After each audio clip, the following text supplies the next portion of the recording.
أستاذ مرحبا بك على موقع تيلي بريس. شنو كتشكل هذه المحطة من المحطات ديال جامعة ألعاب القوى بالنسبة للرياضة ديال ألعاب القوى الوطنية عموما؟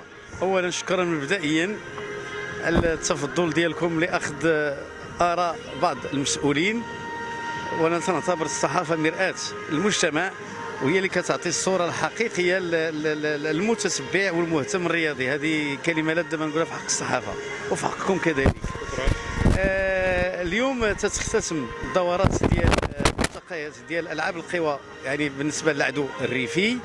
هذه المحطه تعتبر البطوله الوطنيه اللي نأمل منها باش ياخذ المدير التقني الوطني وكذلك المدربين الوطنيين يعني صوره حقيقيه للعدائين وانتقاء اجود العدائين والعداءات لتمثيل المغرب في المحافل الدوليه. يعني اليوم البطوله الوطنيه تختمت في مدينه بن سليمان، يعني بكل صراحه اللي تلقينا منهم الترحاب وكذلك التهيئ الحقيقي والمواكبه الحقيقيه من طرف المسؤولين. هذا من جهه. اكبر عدد في تاريخ العاب القوى خصوصا في بالنسبه للعدو الريفي، بحيث ان الاستمارات اللي توصلت بها الجامعه وصلت ل 2750 عداء واكثر من 145 نادي وجمعيه. وهذا يؤكد على ان جميع الانديه الان بدات في هذاك الاتجاه ديال الهيكله والتتبع والمواكبه، سيما وان الرياضه في حد ذاتها كتجعل الشباب ديالنا يبعد على مجموعه ديال المسائل اللي كتضر بالصحه وكتخرب العقل الى غير ذلك من هذه المسائل. اذا هذه المعطيات اوليه، وبعد مناقشه بعض المدربين الوطنيين اليوم يعني تبتت على اساس بان الخلف موجود وغادي يعطي الكلمه ديالو مستقبلا بحول الله. واش يمكن نقولوا ان رياضه او مستقبل رياضه العاب القوى بخير وعلى خير ان شاء الله؟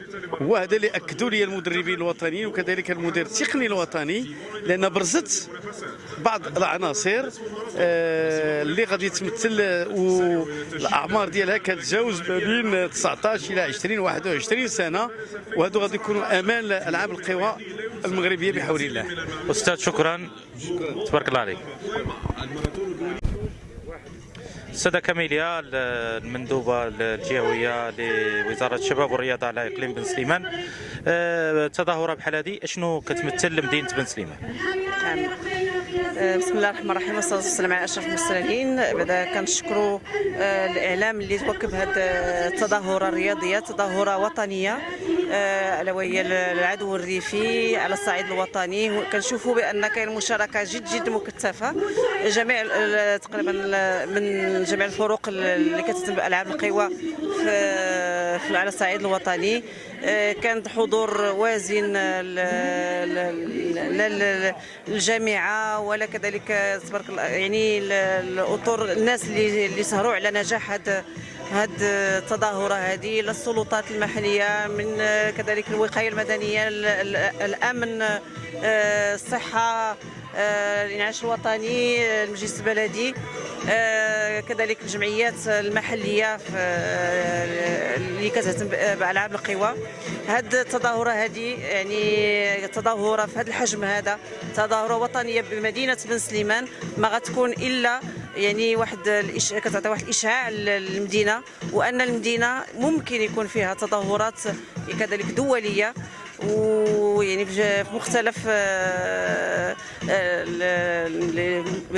يعني جميع المجالات، لان مدينه بن سليمان مدينه هي رياضيه بامتياز، لا من ناحيه ديال يعني الهواء، من ناحيه ديال كذلك يعني كنشوفوا مدار هائل جدا اللي يعني ينال اعجاب جميع المشاركين، ونتمنوا ان يكون لما لا عدو ريفي على الصعيد الدولي هنا بمدينه بن سليمان.